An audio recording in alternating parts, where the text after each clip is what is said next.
How did we get to the point where soil, our most elemental link to nature, has become our greatest vulnerability? The ground we walk on today is the result of a long process that began with the fragmentation of a whole. The collision of tectonic plates triggered intense volcanic activity, modeling the topography of neovolcanic oases in the basin of the Valley of Mexico. This new soil, enriched with minerals and salinity, became a key factor for the proliferation of biodiversity that was to come. This volcanic activity not only shaped the landscape, it also created an endorheic basin that hosted a system of interconnected lakes. The water, volcanic sediments, and soil salinity generated unique conditions, giving rise to fertile soils that supported civilizations such as the Mexica, with their chinampas floating on the lake. But our excessive ambition made us forget the value of the soil as the basis of life. We covered it with layers of concrete and fill, overexploited and depleted its resources. The lack of affordable housing in the city center led entire communities to build on fragile and marginalized soils. Today, the watershed faces crises that affect all social strata, leaving the most vulnerable communities in the greatest neglect.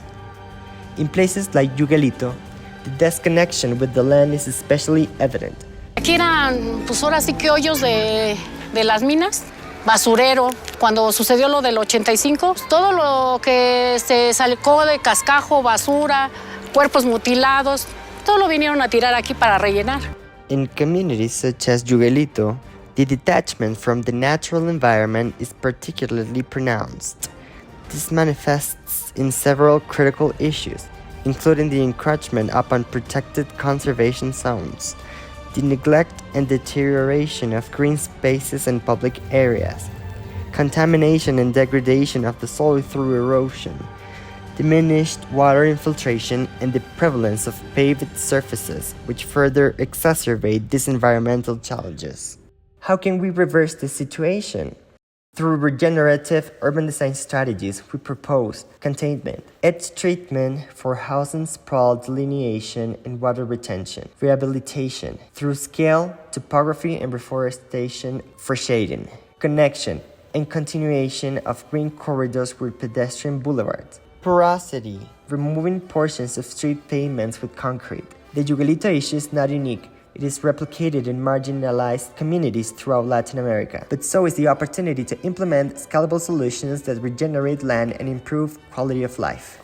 Soil, once the substance of great civilizations, is still the basis of our existence. Are we willing to restore its values and regenerate what we have lost?